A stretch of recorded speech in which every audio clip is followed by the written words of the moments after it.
States of mind and body are pivotal for your performance.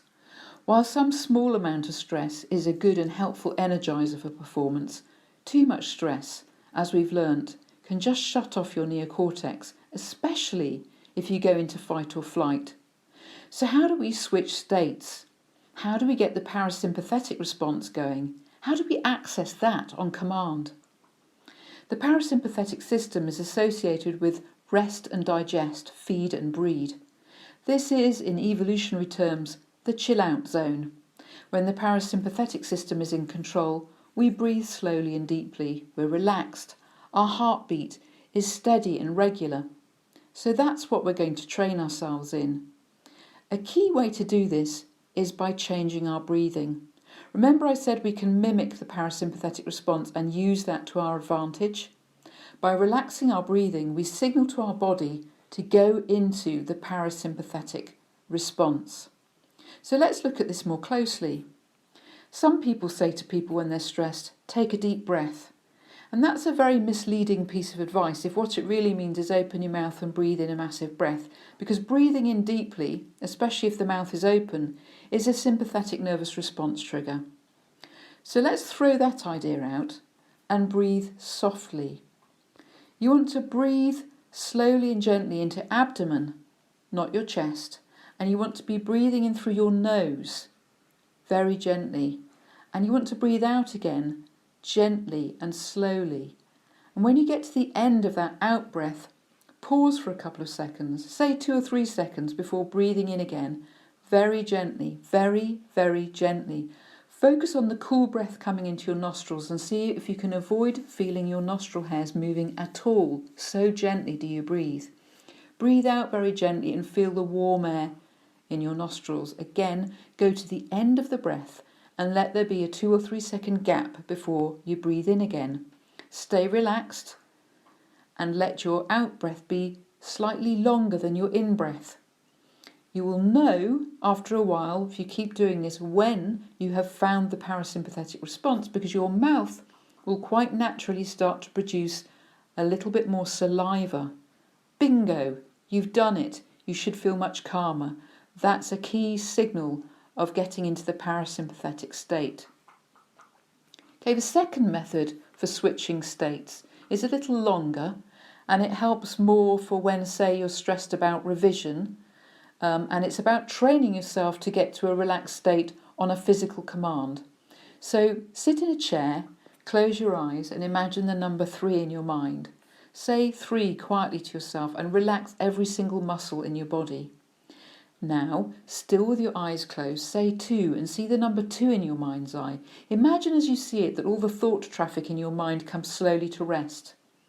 Now say 1 and see the number 1 in your mind's eye, and imagine the most beautiful place you've ever seen or been to, perhaps a stunning beach with deserted sandy shores and you're resting under a tree. Doesn't matter, it's just a safe, beautiful space. And as you find yourself in your mind's eye in this relaxing place, pull a positive, happy emotion into your body system. And when you feel that emotion, give yourself a signal by placing your index finger and thumb together in a small circle.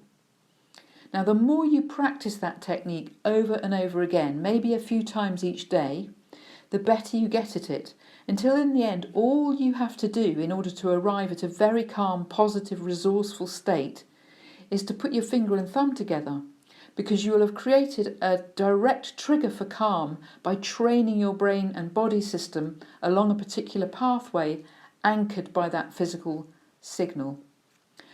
The third method is a stress management method for handling emotional states in the day-to-day, and it helps translate feelings into a general sensation of power and the ability to succeed. It's called the feeling exercise, and it was developed by a guy called Arnold Patent. So here are the steps. Close your eyes and scan your body. Notice how you're feeling. Give whatever you're feeling a shape, a colour and a texture, but don't give it labels. So even if it feels like fear or it feels like stress, don't name it as that. Just feel it as it is. Try and drop the labelling. Just accept it just as it is. Just let yourself be absolutely okay with that feeling. See it as a colour and give it a shape and a texture. Know that it's not negative or positive. It's just what it is. It's just a feeling. Now appreciate yourself feeling that feeling. Expand your awareness to take in your own peace with that feeling. Recognise that the feeling is just energy. It's just energy in your body system. Feel that energy. Appreciate it. Let it become your own power. Feel it energise your body and relax. Now, the point of that exercise is to stop you blocking your own energy with negative labels for whatever it is you feel. By feeling a feeling as just a form of energy in your body system, you open that feeling and that energy for more positive deployment. So we've just looked at 3 techniques: breathing to trigger the parasympathetic response, a technique for teaching ourselves an automatic habituated trigger for relaxation and calm, and a technique for taking negative labels off feelings and translating them into energy in the body system. All 3 techniques work. All 3 are very powerful and useful in different situations. All 3 need practice so that you can get them on speed dial for your brain and body anytime you need to shift your state. Next, we're going to look at brainwave patterns and how they're involved in states and in learning, and how we can access them and manipulate them to our own advantage.